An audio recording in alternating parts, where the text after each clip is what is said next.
Hello everyone, welcome to the course of Mastering Core Java, and today in our lesson number 1 we are going to learn about exception and try and catch. Okay, so first let's see what is exception. So when we run a code at the time it is running, not at the time of compilation, at the time when the code is run, at that time some error or exception is thrown, right?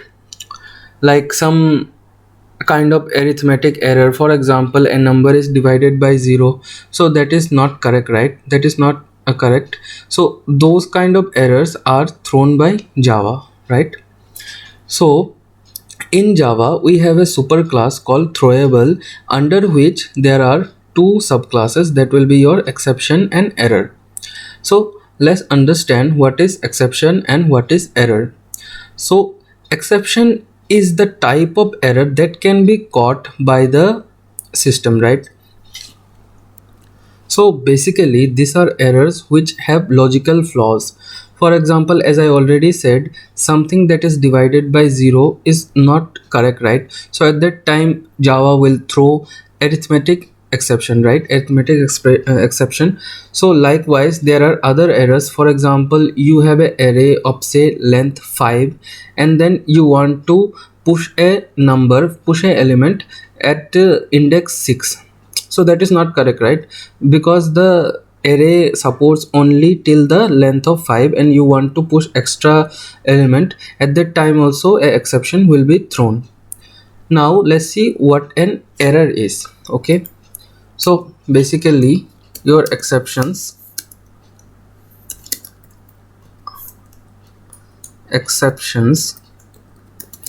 are what can be caught, okay, under, let's say we can say under normal circumstances this can be caught easily. Okay,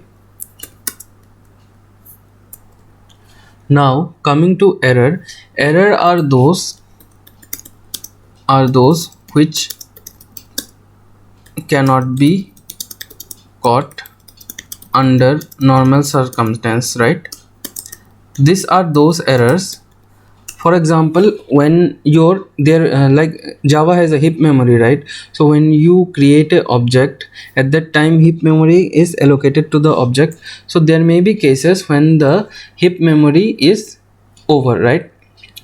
That means your stack is now overflow, and because of that some error may be caused. One common example is out of memory error. So these are usually not expected under normal circumstance. That's why Java distinguishes between exceptions and error. So let's see with a practical example what are exceptions in Java, right? So as you can see, I have a very simple code here. I have a variable a equal to 10 and b equal to 0, and your c is simply a by b. Okay, so here b is 0, right? So this will create one error. Let's just run it and see what happens.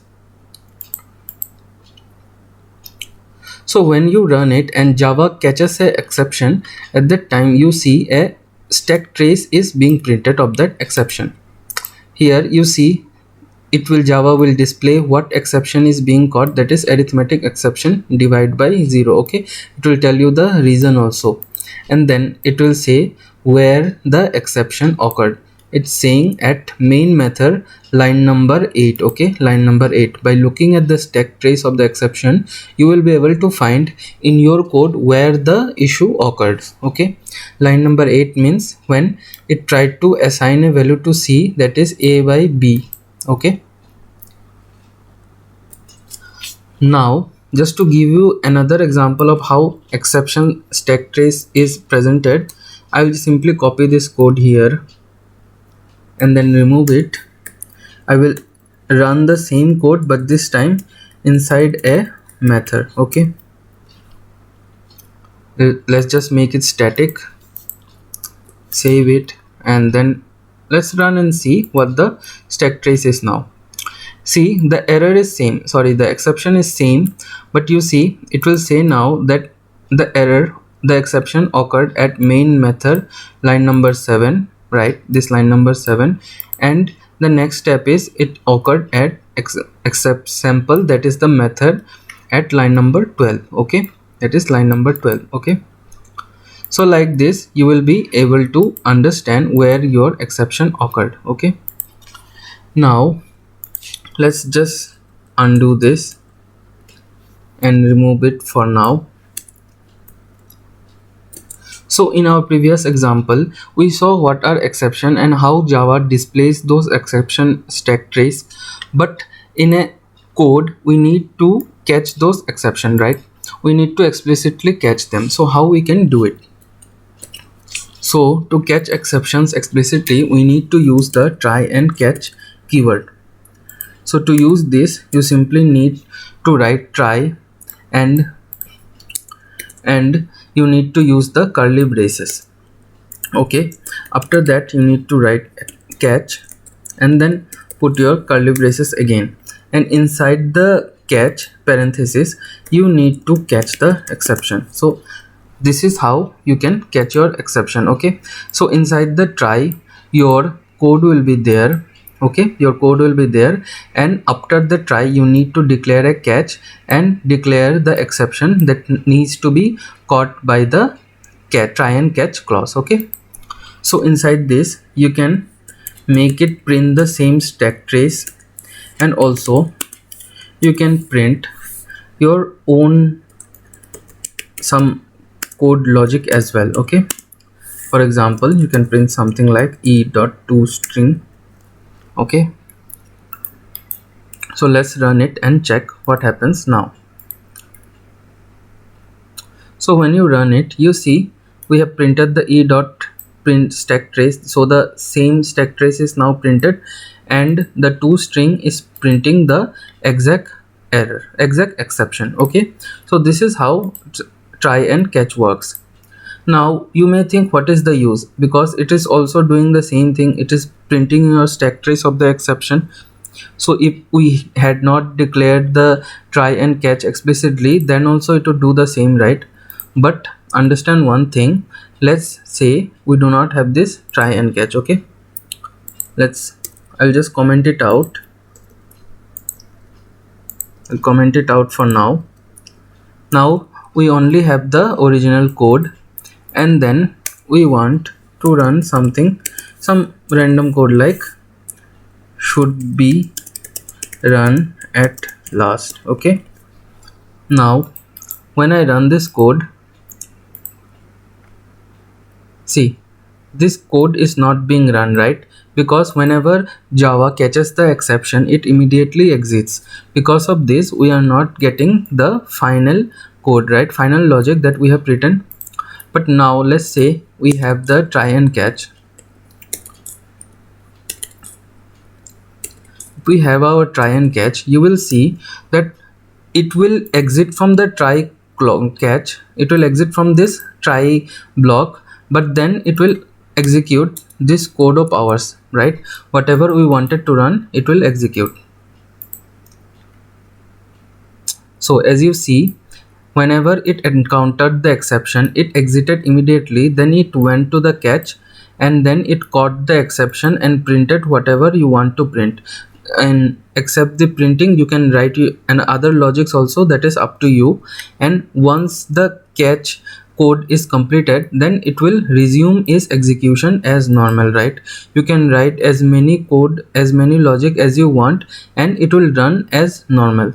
So that is the use of your try and catch, and it is very much important to use try and catch in your code so that you can handle exceptions, because it is bound, your code is bound to have some bug. So at that time it is very important that whenever Java catches a bug, it does not stop abruptly. It will simply exit one block and resume the execution with the rest of the block or other block. Okay, so that is why explicit declaration of try and catch is very much important. Okay, another thing that I want to show you is that exceptions have subclasses, right? So you have seen that when a by b happened, that means the division by 0 happened, an exception is shown, that is arithmetic exception, right? And as I said, under throwable there are two subclasses. One will be exception and your another will be error. Okay, so under exception also there are multiple subclasses which explicitly defines a certain exception. For example, your division by 0 comes under arithmetic exception. Likewise, the example that I gave earlier, that is pushing a element to the array which exceeds the size of the array, that comes under array out of bound exception. So likewise, in your catch you can actually explicitly call your exception. Like when you write a code, right, for example, you have a logic similar to this, like a logic for division. You can say that whenever the division happens by 0, right, whenever the division happens by 0, there is a chance that a arithmetic exception can occur. So you can explicitly name your exception as well. Okay, so this is a efficient way of writing your code. Okay, instead of writing the superclass, you can write whatever exception you expect your code to throw, right? For example, you say that your b and a, for example, these two both number are to be taken from the user, so you don't know that it will always be 0. Here I have hard coded this to be 0, but if you take it from the user, then it can be 0 as well, or it can be any other number. That means exception may occur, may not occur, right? So in that case, but you know that division will happen, and in that case a arithmetic exception can occur. Okay, so another exception that can occur when you take some input from the user is also input output exception, right? So likewise, there are multiple subclasses of exception that are predefined in Java. You can study and research about it more in various websites. Okay, because explaining all those exceptions that will be out of scope of this course, of this video, right? Because there are way too many. So as you keep practicing with Java and learn from the documentation, you can learn from the official Oracle website also. There you can see all the exceptions that exist. Okay, so I hope you understood what are exceptions and what is the importance of explicitly catching exceptions in your code using try and catch. So if you have any doubt, then feel free to comment down below and we will surely try to clear all your doubts. And don't forget to like and share this video with your friends, whoever is interested in learning about Java. And do subscribe to our channel and click on the notification bell so that you get notified whenever our next video comes in this course. Thank you.